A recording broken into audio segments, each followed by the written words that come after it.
morning and welcome to Imricor's first half investor presentation, which will be released on the ASX imminently. From the company, we have the CEO and President and Founder, Steve Whedon, the company's CFO, Jonathan Good, and the company's Chief Strategy Officer, Nick Corkill. Steve, I might just hand it over to you shortly, but just a reminder that you can submit questions through the Q&A button in the Zoom down the bottom of your screen, and we'll get to those post the end of the presentation. Thanks everyone again for your patience. Steve, I'll hand it over to you. Thanks, Simon, and good morning, everyone. Welcome to Imricor's first half FY24 fiscal financial results briefing. I'm more excited, I got to say today, about the next 12 months at Imricor than I have been at any point since I started this company. And the very reason I started Imricor was to do complex ablations like VT in the ICMR lab, and also to launch this technology across the US. And now we're entering this exciting chapter with the strongest balance sheet in our company's history. And I'm grateful for the support of our new and existing shareholders in helping us deliver this important technology to the world. Some of our institutional shareholders will have seen some of the slides I'm going to show during the July capital raise meetings, but seeing as we also have some new investors on the line, please bear with me as I provide a quick summary of the problem Imricor is solving and how we're solving it before we head into some of the highlights of the first half. John will then walk us through the financials, and we'll provide some comments on the near-term outlook and the milestones ahead. And we'll allow plenty of time at the end for Q&A.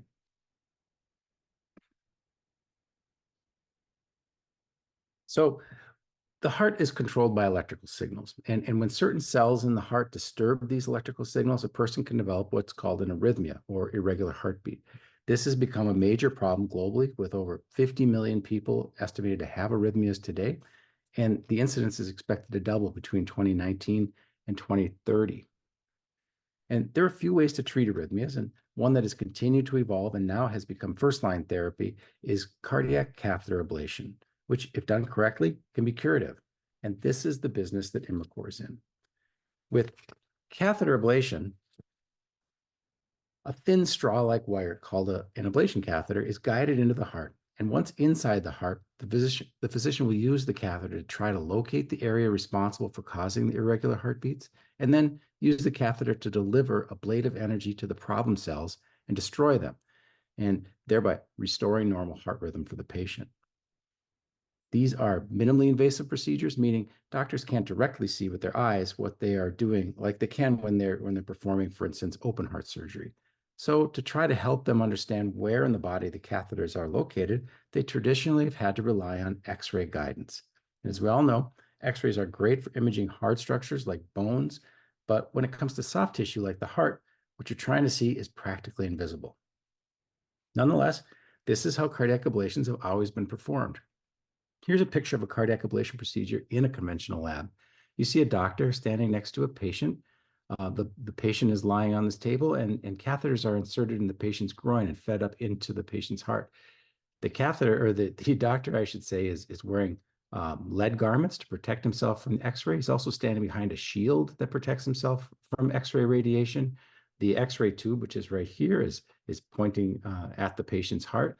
And all of this is not great from a radiation standpoint, but that's not really the problem. The problem is what the doctor can see on the screens across is only X-ray imaging of the actual patient's heart. And this contributes to the low first-time success rates that occur for cardiac ablations.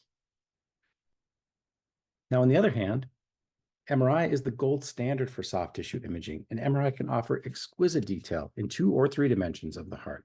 So the thought is, if MRI can image the heart and X-rays can't, why not use MRI to guide cardiac ablations instead of X-ray? And the reality is that the desire was there, but it was an enormously challenging technical problem to make interventional devices for cardiac ablations that were safe to use with MRI. And that's where Imricor comes in. We have pioneered the development of all the tools doctors need to perform cardiac ablations guided by real-time MRI. And our devices all share the unique characteristic that they can be used in the MRI environment. So in a nutshell, we are combining our unique MRI-compatible cardiac ablation devices with the power of MRI imaging to deliver an entirely new experience for doctors who perform these ablations. And we're seeing what we always expected to see: higher first-time success rates, faster procedures, and lower cost to hospitals and insurers. all in an environment that is free of dangerous ionizing radiation exposure for the patients, the physicians, and the entire medical staff.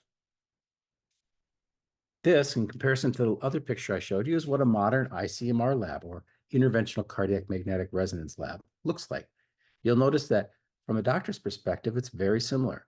This is by design because humans don't really like change, and doctors, of course, are no different. We have made all the tools look, feel, and function just like the ones they're used to using in the X-ray lab. The only difference is they don't need to wear the lead aprons that can weigh up to 12 kilograms. And now, instead of looking at X-ray images across from them, they're looking at MRI images in real time that clearly show the heart and the chambers and the catheter's location within the heart. It has taken many years of research, development, and partnership with some of the biggest players in the MRI space, including Siemens, Philips, and GE. And we are very fortunate to have a presence in some of the key cardiac hospitals in the world. The feedback from these opinion leaders that are using our technology has been very positive, but we're just getting started, and the most exciting chapter is right ahead. Looking back now on the first half of 2024, we have several key achievements to highlight, all in line with our goals for the year. We sought for and received Saudi FDA approval for our capital equipment and consumables. We received CE mark approval for our diagnostic catheter, our Vision MRI diagnostic catheter. And this, importantly, is the first catheter that went through the new European Union's medical device regulation process, which is a more stringent regulatory process. Amsterdam University Medical Center recommenced their cases in April. The Dubrava University Hospital performed their first procedures and have started, and that's our first site in Croatia. Meanwhile, the Cardiovascular Institute of South Paris, they commenced their first cases for our FDA trial. And Lausanne University Hospital, or the CHUV, they completed their ICMR construction and installation. Now, after the half year, after June 30th, Semmelweis University Hospital completed their installation of the ICMR equipment, and they'll be our first Hungarian site. And Johns Hopkins in Baltimore, they performed their first ICMR guided procedures ever done here in the United States as part of our FDA trial. These are all significant milestones that fulfill our goals for the first half of the year and set ourselves up for an extraordinary second half and beyond. Now, so before I go into what's ahead, I'll hand it over to John, who will run through the financials. John? Thank you, Steve, and hello, everyone. As a reminder, all numbers are unaudited and in US dollars. As set out on slide 9, we generated total revenues of $408,000 for the half year, which is up 105% compared to the prior corresponding period. Much of the increase was attributable to equipment revenues, which were comprised of monthly rental fees and one third-party equipment sale in the first half of the year, while the prior corresponding period was comprised solely of monthly rental fees. For consumable product sales, revenue of approximately $154,000 was broadly in line with the prior corresponding period, but Q2 was up over 350% sequentially compared to Q1 of this year. Costs and non-R&D expenses decreased by $740,000 during the first half in comparison to the prior corresponding period. This reduction was primarily due to a decrease in staffing costs, along with decreases in D&O insurance premiums and charges for new inventory reserves. R&D spend decreased by $126,000 during the first half in comparison to the prior corresponding period, primarily due to reductions in regulatory spending and staffing costs. These reductions in regulatory and staffing were partially offset by increases in product development costs. The fair value change recognized in the current period is primarily related to the convertible notes and warrants issued in 2022 and 2023.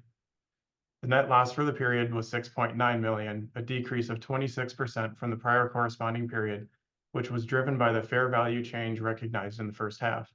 Adjusted for this item, our net loss for the period would have been $7.9 million, a decrease of 14% compared to the prior corresponding period's adjusted net loss of $9.1 million.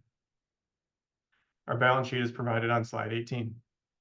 Regarding significant changes in the balance sheet, the decrease in accounts payable reflects the payment of non-recurring invoices for third-party equipment inventory and regulatory compliance costs that were received in Q4 2023.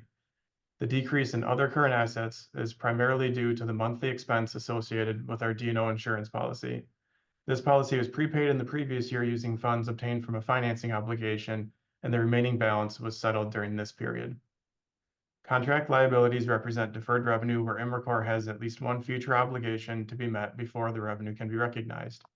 Most of the current portion relates to the sale of equipment that is pending final installation at the customer sites, and our teams are working closely with the hospitals to complete that work in 2024. The outstanding convertible notes at the end of the period are recorded at their estimated fair value of approximately $7.8 million, with the outstanding principal and accrued interest at June 30 totaling $5.7 million. The option and warrant liabilities relate to securities issued as part of the financing activities completed in the second half of 2023 and are also recorded at their estimated fair value in accordance with US GAAP. Moving to cash flow on slide 19. Our operating cash outflow for the half year amounted to approximately $8 million, showing an increase of $1.8 million compared to the prior corresponding period. This increase is primarily driven by the decrease in accounts payable balance at June 30, which increased our cash outflows during the period. During the half year, we completed 2 equity placements and a rights offering, which resulted in gross proceeds of approximately $9.8 million. At the conclusion of the period, our cash balance stood at $1.5 million. However, it's important to highlight that subsequent to period end, we launched a capital raising initiative comprising a 2 tranche placement, which is further detailed on slide 20. On July 18th, we announced that we received firm commitments for a 2 tranche placement to raise 35 million Australian dollars. The first tranche was completed on July 26th and resulted in gross proceeds of approximately $17 million US. The second tranche is subject to shareholder approval, which is being sought at a special meeting of stockholders scheduled for tomorrow, August 28th, Minneapolis time. If tranche 2 is approved, it is expected to result in gross proceeds of approximately $6.3 million US. That would bring the total gross proceeds from the raise to $23.3 million, and that, combined with our existing cash balance, is expected to fund our operations into 2026. I'll hand back to Steve now for the rest of the presentation. Thanks, John. So let's look ahead at what's coming up. Our key priorities listed here have not changed. We are progressing our FDA trial called the Visible AFL trial. We are on the cusp of doing the world's first MRI-guided VT ablation as part of our Visible VT trial, and we're continuing to work with our European customers to get them started and increase procedure volumes, even as we add new customers and open new markets. Looking more closely at the FDA process, there are a lot of things that go into a clinical trial, even just to enroll the first patient. And the good news is that most of these activities and approvals have taken place across the 4 hospitals participating in the Visible AFL trial. ICPS, that's that interventional, or I should say, Cardiovascular Institute of South Paris, and Johns Hopkins have already treated patients, and we have recently completed the installation at the CHUV in Lausanne, Switzerland. We're now on track to complete the trial and, pending review, receive FDA approval around mid next year, even while the trial is enrolling. The FDA is already reviewing the devices used in the trial as part of a modular review process that minimizes the overall approval timeline. This slide highlights the clinical trial requirements from the FDA, and what's important to keep in mind is that we've already done a trial just like this for our European approvals, and the outcome showed 100% chronic success at 3 months. On top of that, these are the kinds of procedures that our European customers do regularly as part of their normal clinical practices. And of course, we are excited to launch in the United States next year, not only because the market is so large, but also because reimbursement is up to 4 times higher than in some European countries, for instance, like Germany. Plus, we're launching in the US with our NorthStar 3D mapping system, as well as a price advantage over our competitors in the X-ray based cath labs. This is a much better situation than our first launch into Europe back in late 2019 without NorthStar and into a pandemic. Another huge priority for us, as I mentioned, is to demonstrate the world's first ventricular tachycardia, or VT, ablation guided by real-time MRI with our technology. This will include groundbreaking maneuvers such as the first transeptal puncture under MRI guidance and the first use of real-time MRI to help doctors identify specifically where to ablate. It's the kind of procedure that doctors had in mind for MRI guidance in the very beginning, and this is why we started the company. It'll not only be an enormous milestone for Imricor, but a huge step forward for the medical field. We've spent almost 2 decades inventing technology, designing devices and systems, and building partnerships with third parties like MRI manufacturers and a company making MRI-compatible 12-lead ECG system, and another company developing an MRI-compatible defibrillator, as well as many other companies, all so that everything would perform, everything needed to perform a complex ablation like VT would work together seamlessly, and it does. Following all of that, we have gained the approvals necessary to start a VT clinical trial, and we are preparing with the team at Amsterdam University Medical Center to commence the trial. Right now, we're targeting early Q4, where, as before, we were targeting Q3. And the reason for the shift is that we decided during the European summer holiday break to submit to the ethics committee at Amsterdam some North Star updates that we think will be very useful for the VT procedures, as well as useful updates to the third-party defibrillator system I mentioned a second ago from our partner MIPM, all for inclusion in the trial. And of course, any changes like these need to be re-reviewed by the ethics committee. And while that review will put off the first case a month or so, we think it's a good call in the overall context of the trial. Looking more closely at VT, these ablations are some of the most difficult ablations to do. A VT ablation can take up to 8 or 9 hours, and they have really disappointing first-time success rates. However, with Imricor devices guided by MRI, we expect significant time savings and, most importantly, higher first-time success rates, because MRI allows doctors to see where they need to ablate and then check their work once they do. In addition, MRI offers the ability to eliminate several devices from the procedure, saving the hospital significant money for each procedure. Now, it's only been a few weeks since we last updated this slide, so not much has changed. It is, however, great to report that both Lausanne University Hospital, the CHUV, and Semmelweis University Heart Center have both recently completed installation and will be getting started doing procedures very shortly. We're also actively recruiting additional sales staff to help mobilize the pipeline and to prepare the demand uplift that we expect following the first VT cases. I like this slide because it's a snapshot of the entire ecosystem that had to be developed from scratch just to bring this new field into existence. It's something I'm incredibly proud of. And now, as we start to add more hospitals and then have more indications approved, noting that all of the consumable revenue flows back to Imricor, well, this is what makes the 18-year journey worth the effort. In the meantime, we have several important milestones to deliver in the short, medium, and long term, and I look forward to announcing progress on each of these as we move forward through the rest of the year. And with that, I'd like to open it up to questions. Great, thanks, Steve. First questions from Sarah Mann at Moelis Australia. Sarah, please go ahead. Morning, Steve. I hope you can hear me okay. I sure can. Thank you. So I just wanted to ask about the US flutter trial. So you've clearly got a couple of sites that are now doing procedures. Johns Hopkins in the US as well has commenced. How many patients have been treated so far? So I can't actually talk about the trial progress, Sarah. It's a good question, and I appreciate why you'd ask it. But the FDA doesn't like us talking about the trial. So if we do, they can actually shut the trial down. So you won't hear from about. I'm sorry? Yeah, no worries. Understood. Okay. Yeah. Okay. Cool. But I will let you know as sites start, but unfortunately we can't talk about anything else.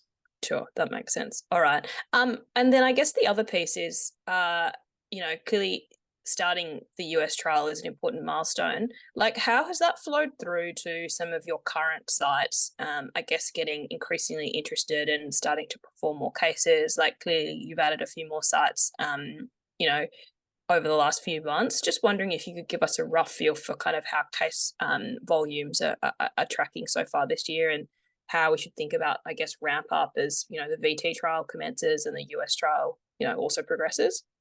Yeah, the US trial actually is having exactly the effect that we would hope it would have, and that is that we're getting interest now from US hospitals for planning and preparing to establish their own ICMR labs ahead of even approval. And that's exactly what happened in Europe, and we're seeing the same thing happen now. So that's the big effect that the FDA trial is having. In in a broader context, the VT trial, well, that signals to everybody across the entire planet that that this is not a technology that's stopping at atrial flutter, but it's fulfilling its promise of complex ablations like ventricular tachycardia and atrial fibrillation. And that's an important message that will bolster every doctor who wants to do these procedures. It bolsters their argument or their presentation to their hospital for why they need to adopt this technology. It is, we believe, going to change the standard of care. It'll be the best way to do ventricular tachycardia ablations. And we believe also it'll be the best way to do atrial fibrillation ablations with RF ablation or PFA or anything that doctors want to do. What we are doing here is not about how we deliver the therapy. It's about being able to deliver that therapy in the context of a lab that lets you see what you're actually doing. And as we move forward with the VT trial, that's going to let everybody know that we're back on track following the pandemic, and everything is moving forward to fulfill the promise that MRI guidance has always presented. Got it. So it's more about, I guess, bringing in new potential sites. Like that's where the interest is coming from, rather than kind of driving case volumes at existing hospitals as physicians kind of prepare for eventually moving to VT. Is that fair? I would say that the hospitals that we are doing procedures at, where they're active, they're doing about as many procedures as they possibly can in the context of their hospital. So the having atrial flutter patients and having access to their MRI. So it's all that is happening the way we wanted. What we were saying we wanted to do this year was get consistent procedure volume, not the starts and stops that we had through COVID and even in the couple of years following COVID, but consistent procedure volume at each of our sites, and then growing the number of sites that are active so that we see that consistent growth as we move forward. And that's exactly what's happening. Makes sense. Excellent. Thank you very much. Appreciate the time. Thank you. Next question from Scott Parrott, Morgans. Hi, Steve. Can you expand on the sales progress in the Middle East? Yeah, so I just talked with Greg Engelhardt, our Vice President of Global Sales, this morning about how the Middle East process is going, and it's going according to plan. So everything's right on track. It's yeah, I don't know what else to say except that it's happening just the way we thought it would, and the way that we talked about earlier in the year. Perfect. Thanks, Steve. That concludes the Q&A segment. I might just hand it back to you for closing remarks. All right. Well, thanks. And thank you to everyone for joining us today. You know, we're making rapid progress towards FDA approval. We're on the verge of doing this first VT case, which we'll expect, like I mentioned a second ago, will accelerate the adoption of new hospitals and drive increased revenue. We have so much to look forward to in 2024, and we're off to a fantastic start. So I'm really excited to share these updates with you as the year progresses. And for now, I wish you a good day. Thank you.